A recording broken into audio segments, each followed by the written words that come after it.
Hola, hola, ¿qué tal? ¿Cómo están? Bienvenidos nuevamente a un nuevo capítulo, a un nuevo segmento de El pez en el agua. Estamos en el último capítulo en general que se llama Punto Final y que narra el proceso final, el intervalo entre la primera y la segunda vuelta que enfrentó a Mario Vargas Llosa y a Alberto Fujimori.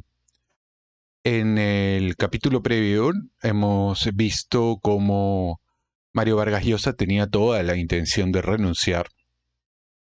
De hecho, llegó a redactar una carta, fue a buscar a Fujimori, quien había aparecido como en el segundo lugar en las elecciones de primera vuelta de aquel año 1990, y acordaron ambos en que Mario iba a renunciar, iba a declinar a favor de Alberto Fujimori con la idea de ahorrarle al país el oneroso proceso de la segunda vuelta, a cambio de que éste pueda abrazar las ideas y el programa liberal y de economía abierta del propio Mario Vargas Llosa. Así que vamos a ver qué es lo que pasa, ¿no? Vamos a continuar con la lectura porque aparentemente algo va a cambiar en este plan. Así que acompáñenme, por favor, con esta parte.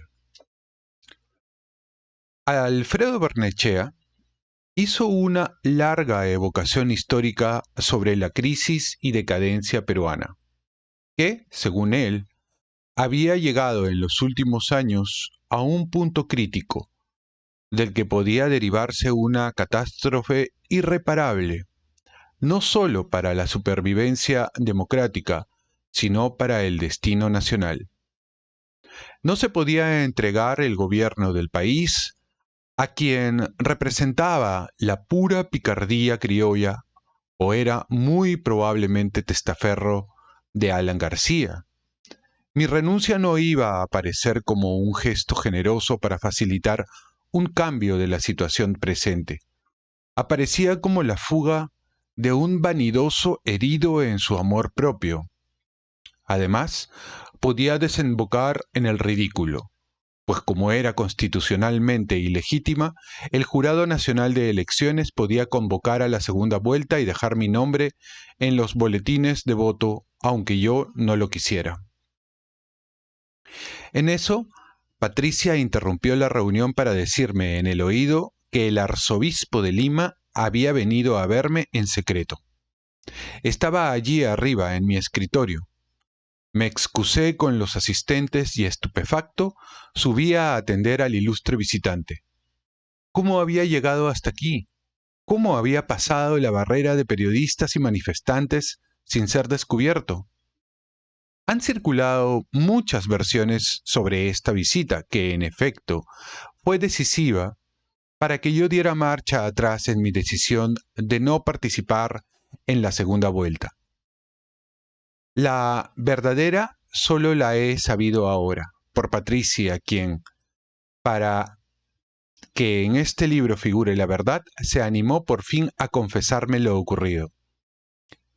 Al día siguiente de las elecciones, habían llamado a mi casa un par de veces desde el arzobispado, diciendo que Monseñor Vargas Alzamora quería verme. En el desbarajuste, nadie me dio el recado. Esa mañana, en la comisión política, mientras discutíamos, Lucho Bustamante, Pedro Cateriano y Álvaro habían salido varias veces a informar a Patricia y a las dirigentes de Acción Solidaria reunidas en el jardín de nuestra discusión. No hay manera de convencerlo. Mario va a renunciar a la segunda vuelta. Entonces, a Patricia, que recordaba la magnífica impresión que me había hecho Monseñor Vargas Alzamora el día que lo conocí, se le ocurrió la idea. Que venga a hablar él, el arzobispo. Él lo puede convencer. Conspiró con Lucho Bustamante, y éste llamó a Monseñor Vargas Alzamora. Le explicó lo que ocurría, y el arzobispo aceptó venir a mi casa. Para que pudiera entrar sin ser reconocido, fue a buscarlo el automóvil con lunas polarizadas, en que yo hacía mis desplazamientos y lo metió directamente al garaje. Cuando subí al escritorio, también con las persianas bajas para evitar las miradas de la calle, allí estaba el arzobispo, echando una ojeada a los estantes. La media hora o 3/4 de hora que conversamos ha quedado en mi memoria confundida con alguno de los episodios más inusuales de las buenas novelas que he leído. Aunque la conversación tenía como única razón de ser el momento político, el sutil personaje que es Monseñor Vargas Alzamora se las arregló para transformarla en un intercambio sobre temas de sociología, historia y elevada espiritualidad. Hizo un comentario risueño sobre su rocambolesca venida. Encogido en el automóvil y como quien habla para matar el tiempo, me contó que cada mañana al levantarse leía siempre unas páginas de la Biblia abierta al azar. Lo que la casualidad había puesto bajo sus ojos esta mañana lo asombró. Parecía un comentario sobre la actualidad peruana. ¿Tenía yo una Biblia a la mano? Traje la de Jerusalén y él me indicó el capítulo y versículos correspondientes. Los leí en voz alta y los dos nos echamos a reír. Sí, era cierto, las intrigas y maldades incandescentes de ese maligno del libro sagrado recordaban las de otro, más terráqueo y próximo. Había sido para él una sorpresa que, en las elecciones de 2 días atrás, hubieran salido elegidos, en las listas del ingeniero Fujimori, una veintena de diputados y senadores evangélicos. Bueno, sí, como para todo el Perú, aunque el arzobispado había tenido noticia antelada por los párrocos de una movilización muy animosa de los pastores de sectas evangélicas en los pueblos jóvenes y en las aldeas y pueblecitos serranos a favor de aquella candidatura. Se habían metido mucho aquellas sectas en los sectores marginados de la sociedad peruana, llenando el vacío que dejaba la Iglesia Católica por la escasez de sacerdotes. Nadie quería resucitar las guerras de religión bien muertas y enterradas, por supuesto. La Iglesia se llevaba en buena armonía con las ramas históricas de la Reforma en estos tiempos de tolerancia y ecumenismo. Pero esas sectas, a menudo diminutas y a veces de extravagantes prácticas y doctrinas, que tenían sus casas matrices en Tampa y en Orlando, no iban a añadir un factor más de fractura y división en esta sociedad ya tan fragmentada y dividida que era la peruana. Sobre todo, sí, como parecía por las beligerantes declaraciones de algunos de los flamantes diputados y senadores evangélicos, venían en son de guerra contra los católicos. Uno de ellos había declarado que ahora habría una iglesia protestante junto a cada templo papista del Perú. Con todas las observaciones y críticas que se le pudiera hacer, la Iglesia Católica era uno de los más extendidos lazos de consanguinidad entre peruanos de distintas etnias, lenguas, regiones o niveles económicos. Uno de los pocos vínculos que habían resistido las fuerzas centrífugas que venían enemistando y enconando a unos contra otros. Sería una lástima que la religión se convirtiera en otro factor de divorcio entre los peruanos. ¿No me parecía? Ya que tantas cosas se habían perdido o iban mal, las buenas que quedaban había que tratar de preservarlas como objetos preciosos. La democracia, por ejemplo, era indispensable que no se desvaneciera una vez más en nuestra historia. No dar pretextos a quienes querían acabar con ella. Este era un asunto que, aunque no fuera oficialmente de su competencia, él lo tomaba muy a pecho. Había rumores alarmantes en las últimas horas de un golpe de Estado y el arzobispo creía su deber comunicármelos. Que yo me retirara de la contienda electoral podía ser el pretexto para que los nostálgicos de la dictadura dieran el zarpazo, alegando que la interrupción del proceso provocaba inestabilidad, anarquía. La víspera había tenido una reunión con algunos obispos y habían cambiado ideas sobre estos temas y todos coincidieron en lo que acababa de decirme. Había visto al padre Gustavo Gutiérrez, amigo mío, y también me aconsejaba continuar en la lid electoral. Agradecí a Monseñor Vargas Alzamora su visita y le aseguré que tendría muy en cuenta todo lo que le había oído. Así fue.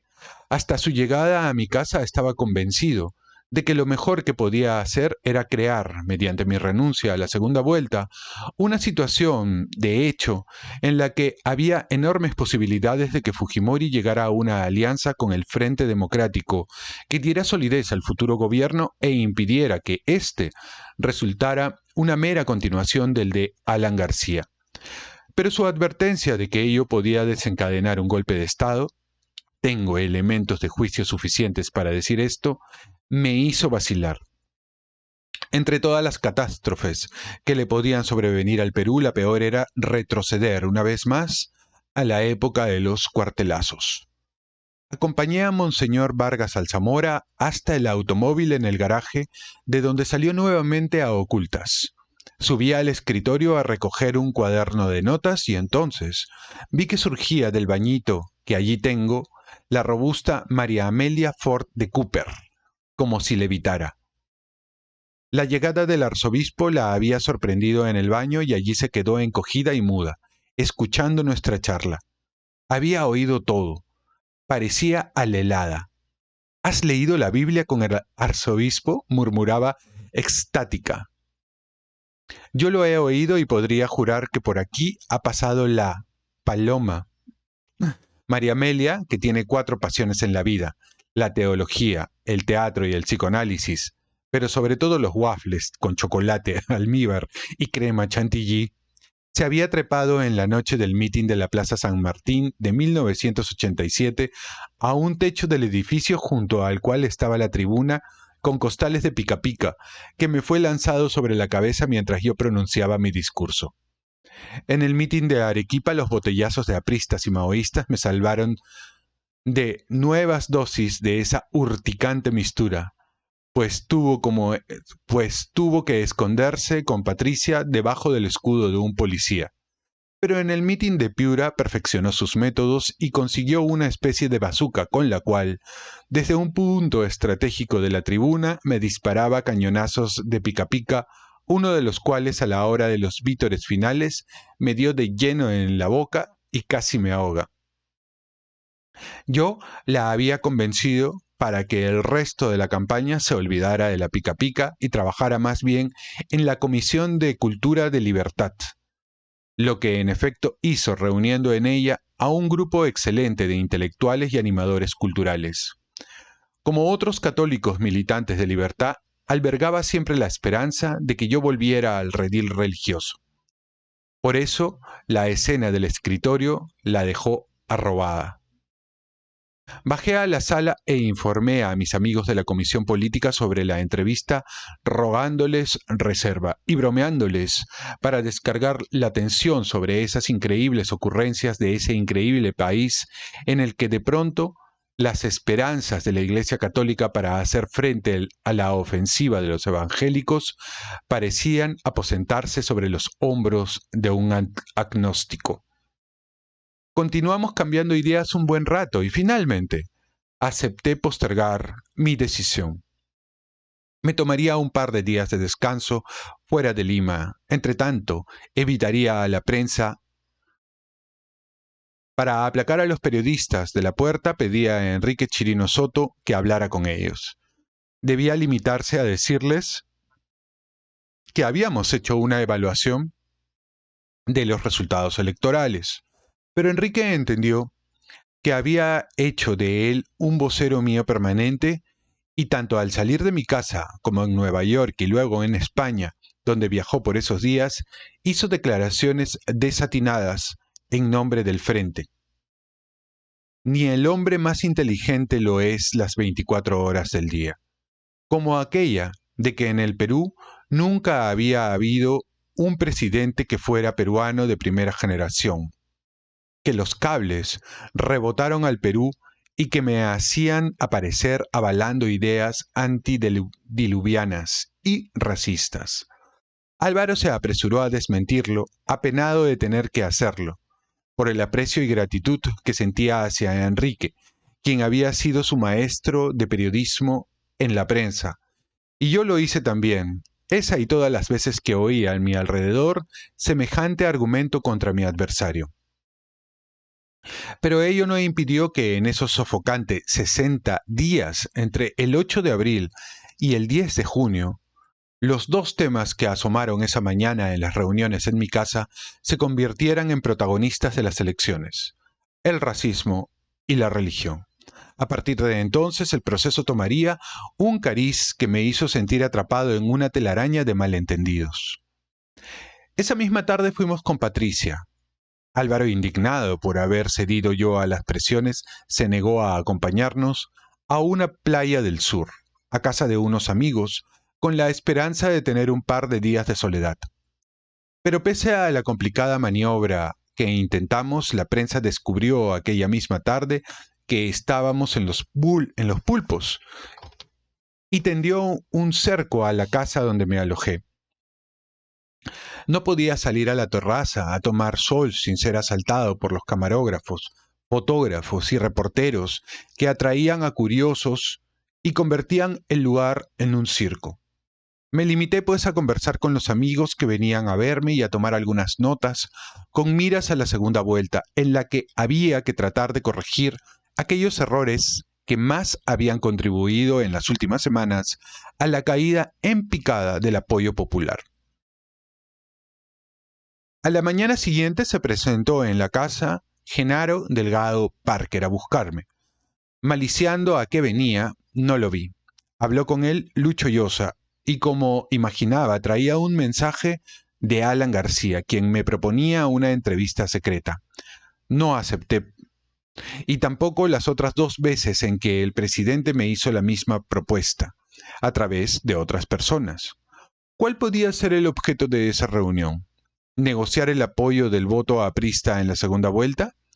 Ese apoyo tenía un precio que yo no estaba dispuesto a pagar, y mi desconfianza hacia el personaje y su ilimitada capacidad para la intriga era tal que, de entrada, invalidaba cualquier entendimiento. Sin embargo, cuando días después hubo una propuesta formal del partido aprista para entablar un diálogo con el Frente, nombré a Pipo Thorndike y a Miguel Vega Alvear, quienes celebraron varias reuniones con Abel Salinas y el ex alcalde de Lima, Jorge del Castillo, ambos muy próximos a García. El diálogo no condujo a nada. Apenas regresé a Lima, el fin de semana del 14 y 15 de abril, empecé a preparar la segunda vuelta. En la playa llegué al convencimiento de que no había alternativa, pues mi renuncia, además de crear un impasse constitucional, podía servir de coartada para un golpe de Estado. Sería inútil. Todas las fuerzas del frente eran reacias a establecer acuerdo alguno con Fujimori, a quien consideraban demasiado comprometido con el APRA. Era preciso poner buena cara al mal tiempo y tratar de levantar la moral de mis partidarios, que, desde el 8 de abril, andaba por los suelos, para, por lo menos, perder bien. Las críticas y la búsqueda de responsables por los resultados de la primera vuelta menudeaban en nuestras filas. En los medios de comunicación proliferaban las acusaciones contra diversos chivos expiatorios. Sobre Freddy Cooper, como jefe de campaña, se encarnizaban tirios y troyanos. Y también sobre Álvaro, Patricia, a la que se acusaba de ser el poder detrás del trono y abusar de su influencia sobre mí. Y contra Lucho Llosa y Jorge Salmón por la manera como habían manejado la publicidad. No faltaban las críticas contra mí por haber permitido el derroche propagandístico de nuestros candidatos parlamentarios y muchas otras cosas. Algunas muy justificadas y otras de franco racismo al revés. ¿Por qué habíamos mostrado tantos dirigentes y candidatos blancos en el frente en lugar de balancearlos con indios, negros y cholos? ¿Por qué había sido una cantante rubia y de ojos claros, Roxana Valdivieso, la que animaba los mítines cantando el himno del frente en lugar de una cholita costeña o una india serrana, con la que hubiera podido identificarse mejor las oscuras masas nacionales? Aunque se atenuaron luego, estos raptos de paranoia y masoquismo continuaron haciéndose oír en nuestras filas a lo largo de 2 meses de la segunda vuelta. Freddy Cooper me presentó su renuncia, pero no la acepté.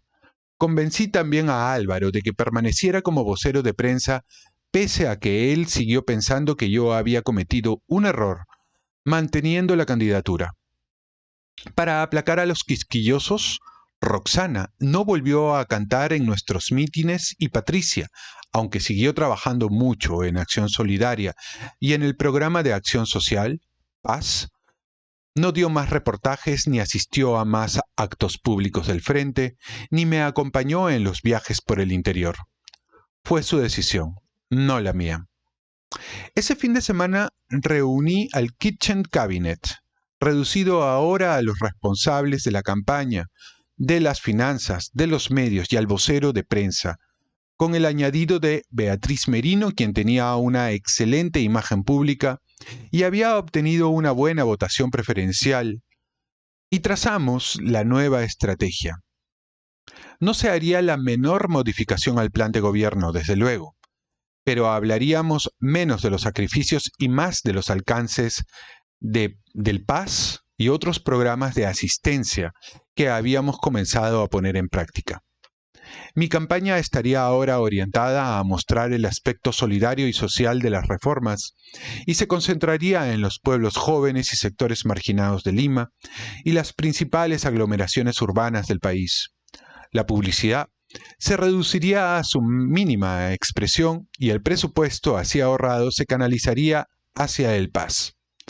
Como Mark Mallow Brown y sus asesores aseguraban de manera categórica que era indispensable una campaña negativa contra Fujimori, cuya imagen había que desnudar ante el gran público, exigiéndole presentar su programa de gobierno y mostrando sus puntos flacos, dije que solo daría el visto bueno a aquello que significara revelar información fehaciente. Pero desde aquella reunión pude intuir los escabrosos niveles de suciedad en que partidarios y adversarios incurriríamos en las semanas siguientes. El lunes 16 de abril, me reuní en la calle Tiziano, donde tenía su cuartel general con el gabinete de plan de gobierno y los presidentes de las principales comisiones. Los exhorté a que siguieran trabajando como si de todas maneras fuéramos a tomar el poder el 28 de julio y pedí a Lucho Bustamante y Raúl Salazar que me presentaran una propuesta de gabinete ministerial. Lucho sería el primer ministro y Raúl tendría a su cargo economía. Era indispensable que los equipos de cada ramo de la administración estuvieran listos para el relevo. De otra parte, convenía evaluar la correlación de fuerzas en el Congreso elegido el 8 de abril y diseñar una política con el Poder Legislativo a partir del 28 de julio para poder realizar siquiera lo esencial del programa. Esa misma tarde, en Pro Desarrollo, asistí a una reunión del Consejo Ejecutivo del Frente Democrático en la que estuvieron Bedoya y Belaúnde Terry, así como Orrego y Alaiza. Fue una reunión de caras largas, soterrados resentimientos y visible aprensión. Ni los más experimentados entre esos viejos políticos acababan de entender el fenómeno Fujimori. Como a Chirino Soto, a Belaúnde, con su arraigada idea del Perú mestizo indo-español, lo alarmaba que llegara a ser presidente alguien con todos sus muertos enterrados en el Japón. ¿Cómo podía tener un compromiso profundo con el país quien era prácticamente un forastero? Estos argumentos que oí innumerables veces en boca de muchos de mis partidarios, entre ellos un grupo de oficiales de la Marina de Guerra en retiro que me visitó, me hacían sentir en una situación de absurdidad total.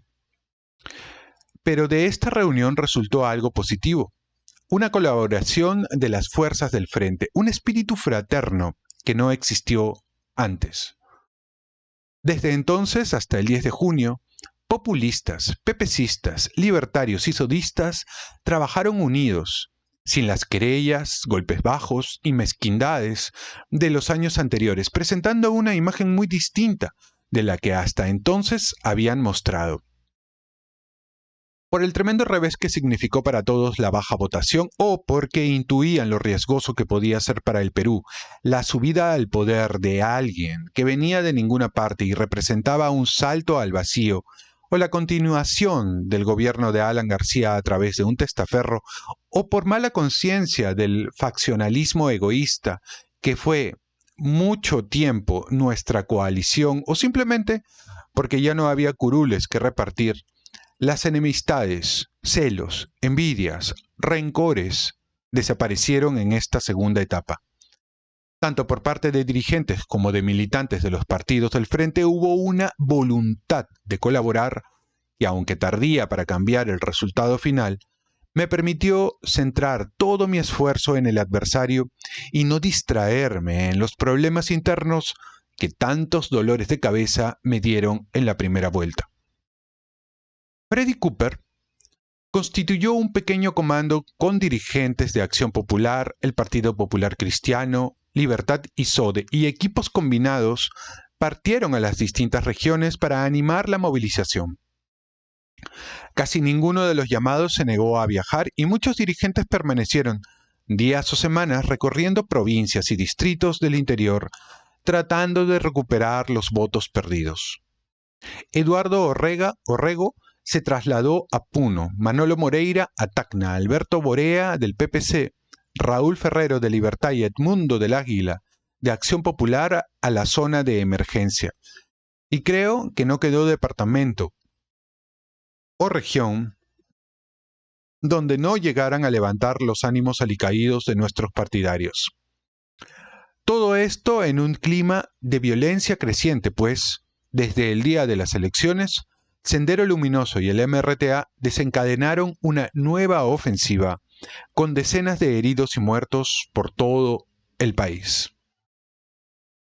Había sido Acción Popular con quien más dificultades tuvieron los dirigentes y activistas del Movimiento Libertad en la primera etapa para coordinar la campaña. Ahora, en cambio, fue de Acción Popular de donde recibí las mayores pruebas de apoyo y sobre todo de su joven y diligente secretario departamental de Lima, Raúl Díez Canseco, quien a partir de mediados de abril hasta el día de la elección se dedicó día y noche a trabajar a mi lado, organizando los diarios recorridos por los pueblos jóvenes y asentamientos humanos de la periferia de Lima. Conocía apenas a Raúl y solo había sabido de él que inevitablemente se enfrascaba en disputas con los activistas de libertad en los mítines. Era el hombre de confianza de Belaúnde para la movilización. Pero en estos 2 meses llegué de veras a apreciarlo por la manera como se entregó a la lucha, cuando en realidad ya no tenía ninguna razón personal para hacerlo, pues había asegurado su diputación.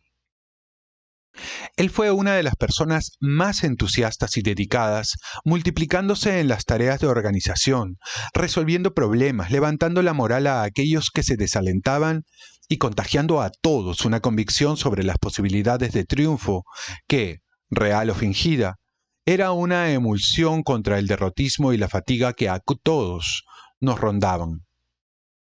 Venía a mi casa cada mañana, muy temprano, con una lista de las plazas, esquinas, mercados, escuelas, cooperativas, obras del Paz en marcha que visitaríamos y durante todas las horas del recorrido estaba siempre con la sonrisa en la boca, haciendo comentarios simpáticos y muy cerca de mí para caso de agresión. Para demoler aquella imagen de hombre arrogante y distante del pueblo que, según las encuestas de Mark Mallow Brown, yo había adquirido ante los humildes, se decidió que en esta segunda etapa ya no haría los recorridos callejeros protegido por los guardaespaldas. Estos andarían a distancia, disueltos en la muchedumbre, la que podría acercarse a mí, darme la mano, tocarme y abrazarme, y también a veces arrancarme pedazos de ropa o hacerme rodar al suelo y apachurrarme si le venía en gana. Acaté estas disposiciones, pero lo confieso, a costa de una voluntad heroica. No tengo apetito para esos baños de multitud y debía hacer milagros para ocultar el desagrado que me producían aquellos jalones, empujones, besos, pellizcos y manoseos semi-histéricos, y para sonreír aun cuando sintiera que esas demostraciones de cariño me estaban triturando los huesos o desgarrando un músculo. Como además había siempre el peligro de una agresión, en muchos de esos recorridos debimos enfrentar a grupos de fujimoristas, y ya he contado cómo la buena cabeza de mi amigo Enrique Gersi, quien también solía acompañarme, detuvo en una de esas giras una pedrada que iba derecha hacia mi cara. Raúl Díez Canseco se las arreglaba siempre para, si hacía falta, salirle al frente al agresor.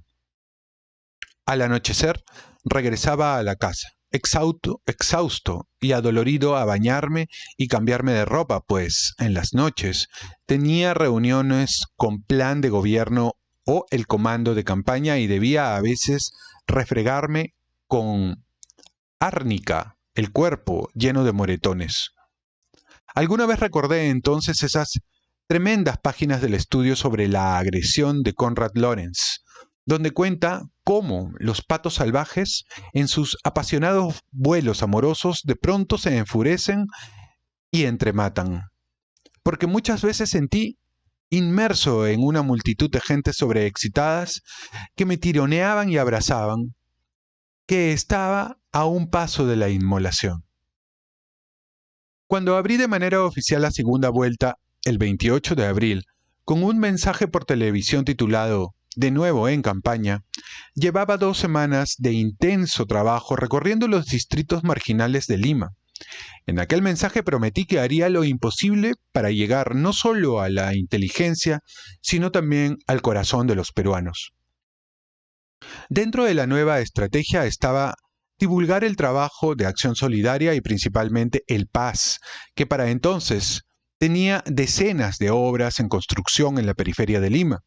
Frente a esas aulas escolares, losas deportivas, cunas maternales, cocinas populares, pozos de agua, acequias, pequeñas irrigaciones o caminos erigidos por la organización que presidía Patricia, explicaba que mi gobierno tenía concertado un vasto esfuerzo de ayuda para que los peruanos de bajos ingresos fueran los menos afectados por el sacrificio para salir del entrampamiento estatista y la inflación. El PAS no fue una operación publicitaria. Yo no quise hablar de él antes de que su infraestructura básica estuviera montada y tener la garantía absoluta por parte de los 2 responsables de su puesta en marcha, Jaime Crosby y Ramón Barúa, de que la financiación de los $1.600 millones necesarios para impulsar en el curso de 3 años las 20.000 obras de pequeño formato en los pueblos marginales y aldeas del Perú estaba asegurada gracias a organizaciones internacionales, países amigos y el empresariado peruano. El PAS era una realidad en marcha en abril y mayo de 1990, y pese a que la ayuda nos llegaba aún a cuentagotas, ella estaba supeditada a la aplicación de nuestro programa desde el gobierno, sobre todo por parte del Banco Mundial.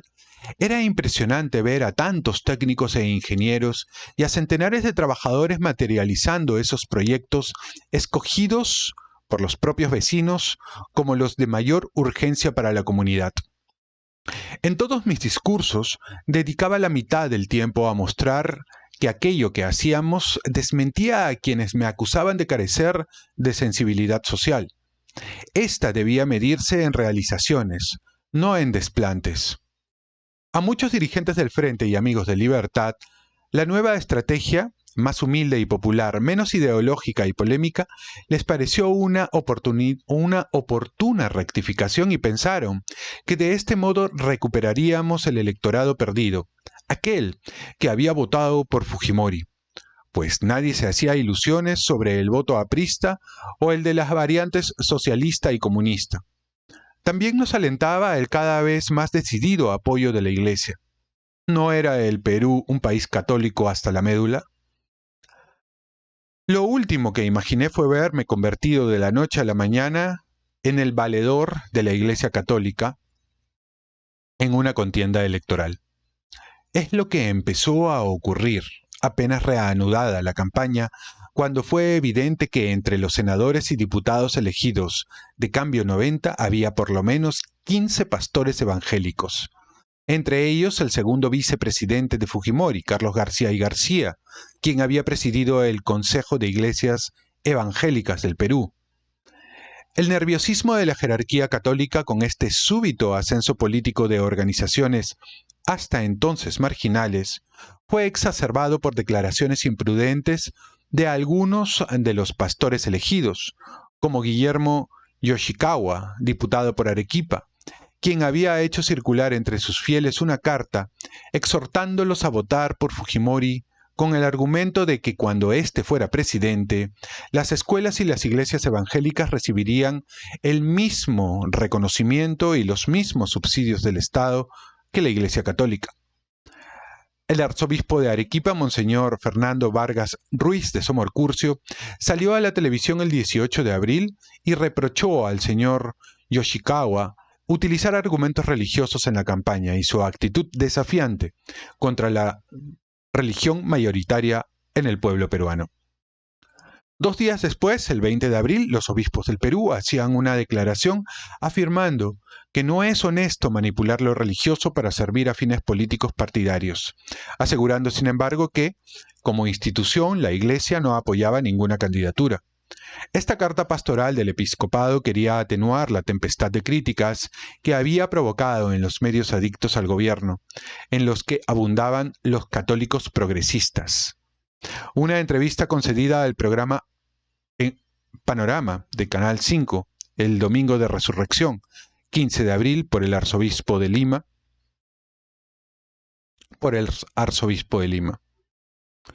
Cuando el periodista encaró al prelado con una pregunta sobre mi agnosticismo, Monseñor Vargas Alzamora, en una polémica interpretación teológica, se extendió en consideraciones para mostrar que un agnóstico no era un hombre sin Dios, sino alguien en pos de Dios. Un hombre que no cree, pero que quisiera creer.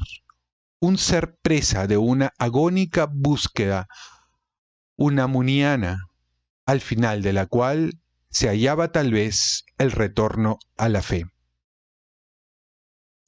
Los medios apristas y de izquierda, ya lanzados a una aguerrida campaña en favor de Fujimori, reprocharon al arzobispo su desembosado espaldarazo al candidato agnóstico, y un intelectual de izquierda, Carlos Iván de Gregori, afirmó en un artículo que con aquella definición de lo que era un agnóstico, Monseñor Vargas Alzamora hubiera desaprobado el curso de introducción a la teología. Un pequeño pie de página en relación a este tema. El punto en relación, Juan Donoso Cortés, quien era un periodista español de inicios del siglo XX, decía que la política no era otra cosa más que una forma de teología desde el punto de vista que uno de los principales mensajes del cristianismo es buscar el bien común. Por tanto, cuando se lee aquello de ir y predicar a todas las personas, a todos los pueblos, a todas las naciones, significa que esa búsqueda del bien común también se da en el espacio, ¿no?, de la realización o de la aplicación práctica de las ideas del bien, es decir, en la política. Entonces no está mal desde ese punto de vista que que un arzobispo tenga una opinión sobre la política. Lo que puede estar mal, lo que puede estar mal, es que esa opinión o ese punto de vista esté apartado de la doctrina social de la Iglesia, que es algo en lo que la Iglesia Católica ha trabajado desde inicios del siglo XIX, que es una visión política desde el punto de vista de la Iglesia y el magisterio y la sana doctrina y las escrituras. Eso es, ¿no? Entonces, ¿por qué no se puede tener un Dios que simplemente se desentienda de las cuestiones humanas relativas al bien común y la aplicación? Lo otro es discriminar a un arzobispo por simplemente ser católico y porque discriminarlo en términos de su libertad de opinión. Esa es la única observación que se le podría dar. Por otro lado, eso es cuando la gente dice, bueno, pero ¿por qué se mete en la iglesia? Bueno, o sea, no vas a discriminar una opinión solamente porque es católico, eso sería discriminarlo. Por otro lado, la lectura que hace Vargas Alzamora en términos de un agnóstico, o sea, un agnóstico por definición es una persona que considera que la divinidad es algo tan misterioso y tan amplio, tan grande, que es imposible a través de medios sensibles o incluso a través de la aplicación del método científico saber si realmente existe o no existe. Aun cuando Santo Tomás ya había dado las vías para identificar la existencia de Dios, ¿no? Entonces, desde ese punto de vista, la afirmación que en aquella oportunidad dio Monseñor Vargas Alzamora sobre lo que es un agnóstico no estaba muy alejada de la realidad. Lo que pasa es que Mario Vargas Llosa en aquella época estaba muy influido por Jean-Paul Sartre y era un existencialista que era un agnóstico y hacía mucha gala de aquello, ¿no? A pesar de que el propio Jean-Paul Sartre una vez escribió, si no me equivoco, una obra de teatro de carácter religioso, muy de joven. Pero bueno, así era como se dieron las cosas en ese momento. Es inevitable que siempre haya un elemento religioso dentro de las campañas electorales. Es inevitable, porque como decía Chesterton, cuando cuando el Estado cuando el Estado deja de lado a Dios, el Estado se convierte en Dios, ¿no? En la medida que el Estado siempre va a tratar de ser la fuente de todos los bienes que necesita el pueblo y por ende ser el garante de lo que es bueno y lo que es malo, ¿no?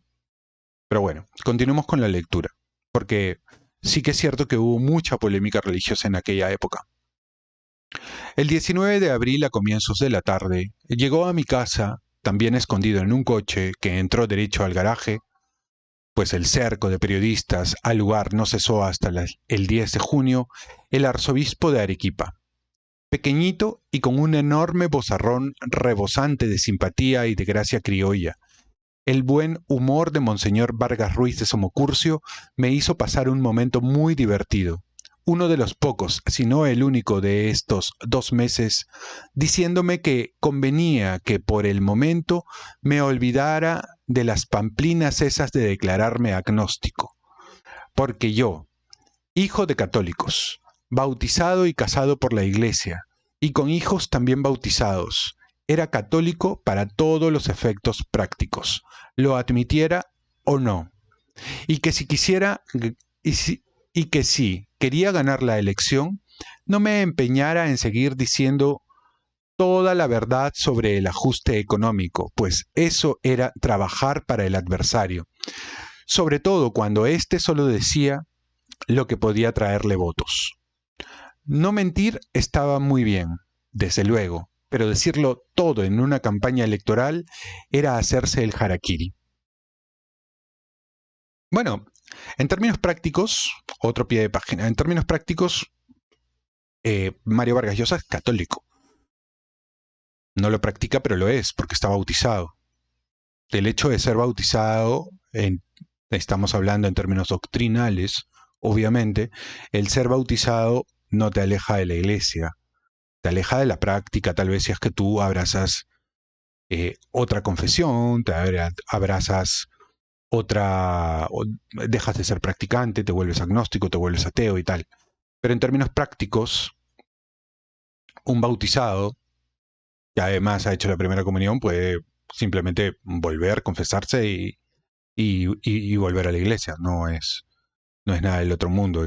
Lo que te hace, en términos teológicos, lo que te hace parte de la iglesia, a menos que apostates, y hay un procedimiento para la apostasía, a menos que eso suceda, sigue siendo parte. Entonces, la opinión de Monseñor Vargas Ruiz de Somocurcio era práctica, en realidad. Bromas aparte, el arzobispo de Arequipa estaba muy alarmado por la ofensiva de las sectas evangélicas en los pueblos jóvenes y barrios marginales de Arequipa a favor de Fujimori Campaña, que tenía un claro sesgo religioso y a veces anticatólico, por el sectarismo de algunos pastores que no ahorraban las críticas a la Iglesia, e incluso agredían en sus arengas al Papa, a los santos y a la Virgen María. Como Monseñor Vargas Alzamora, él también creía que esta guerra religiosa podía contribuir a la desintegración social del Perú. Aunque de manera explícita, la Iglesia no podía pronunciarse a mi favor. Me dijo que, en su diócesis, había alentado a aquellos fieles que, respondiendo al desafío de las sectas, habían decidido hacer campaña por mí. A partir de entonces, la lucha electoral fue adoptando un semblante de guerra religiosa en la que los ingenuos temores, los prejuicios y las armas limpias se mezclaban con las sucias y los golpes bajos y las más pérfidas maniobras de uno y otro lado, hasta extremos que lindaban con la mojiganga y el surrealismo. Muy a comienzos de la campaña, un par de años atrás, una activista de Acción Solidaria, Regina de Palacios, que trabajaba en el pueblo joven San Pedro de Choque, me había encerrado en un cuarto del movimiento Libertad con una veintena de hombres y mujeres de ese asentamiento sin advertirme de quiénes se trataba. Apenas estuvimos solos, uno de ellos comenzó a hablar de manera inspirada y a citar de memoria la Biblia. Y de pronto los demás comenzaron a acompañar aquella prédica con exclamaciones de ¡Aleluya! ¡Aleluya!, poniéndose de pie y elevando las manos al cielo. Al mismo tiempo, me urgían a que los imitara, pues ya estaba allí el Espíritu Santo, y a que me arrodillara en señal de humildad ante el recién venido. Completamente desconcertado, y sin saber qué actitud adoptar ante el imprevisto happening, algunos se habían puesto a llorar, otros oraban de rodillas, con los ojos cerrados y los brazos en alto. Yo anticipaba la impresión que se llevaría a aquellas comisiones que andaban siempre recorriendo los pasillos de Libertad en pos de un lugar donde reunirse, si abrían la puerta y se daban con semejante espectáculo. Por fin los evangélicos se calmaron, compusieron y partieron asegurándome que yo era el ungido y que ganaría las elecciones. Creo que esa fue mi primera experiencia directa de la penetración de las sectas evangélicas en los sectores marginalizados del país. Pero aunque tuve luego muchas otras y algunas tan sorprendentes como aquella, y me acostumbré en todas mis visitas a las barriadas a ver en puertas de endebles cabañas y chozas, la infalible enseña de pentecostales, bautistas, de la Alianza Cristiana y Misionera, el Pueblo de Dios y otras decenas de iglesias, de nombres a veces de pintoresco sincretismo, solo en la segunda vuelta advertí la magnitud del fenómeno. Era verdad, en muchos lugares pobres del Perú, donde la Iglesia Católica no tenía presencia alguna, por la escasez de sacerdotes, o porque la violencia terrorista contra los párrocos, muchos habían sido asesinados por Sendero Luminoso, los había obligado a partir, el vacío había sido llenado por predicadores protestantes.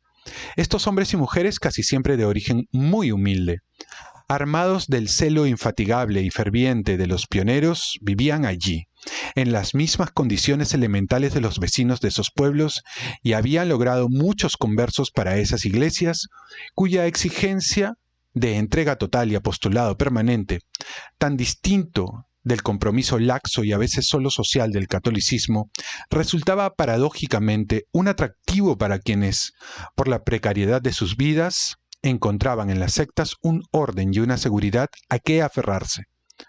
Convertido el catolicismo por la tradición y la costumbre en la religión oficial, formal del Perú, las iglesias evangélicas habían pasado a representar la religión informal, un fenómeno acaso tan extendido como, en la economía, el de los comerciantes y empresarios informales, a los que Fujimori había tenido la astucia de incorporar a su candidatura, llevando como primer vicepresidente a Máximo San Román, un humilde cusqueño empresario informal, presidente de la Federación de la Pequeña Industria, que desde 1988 agrupaba a las principales organizaciones provinciales de los informales y la Asociación de Pequeños y Medianos Empresarios del Perú.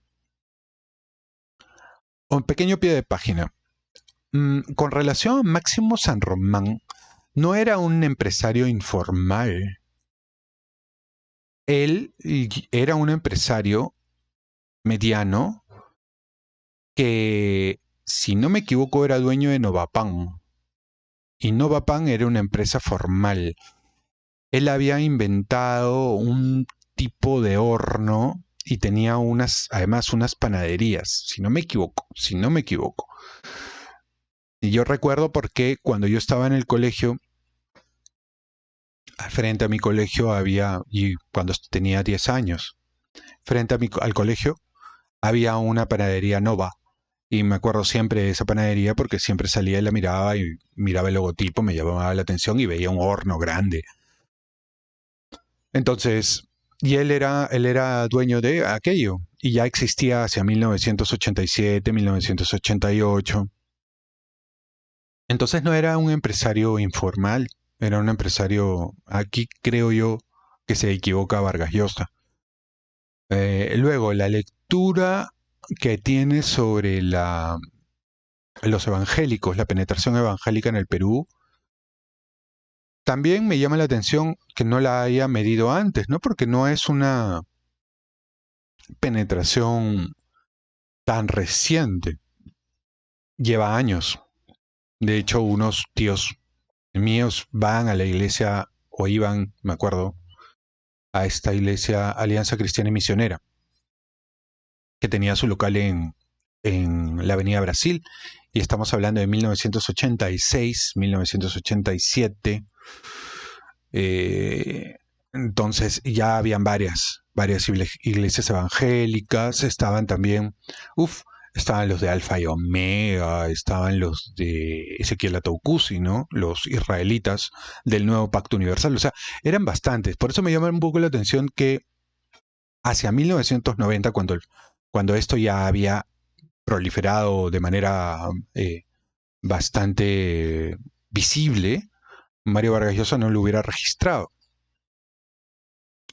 Bien, lo voy a dejar acá y vamos a continuar en el siguiente video para leer cómo es que sigue dándose este fenómeno de la segunda vuelta, que sí recuerdo había adquirido un cariz de tipo, por un lado, religioso y por otro lado, racial, ¿no?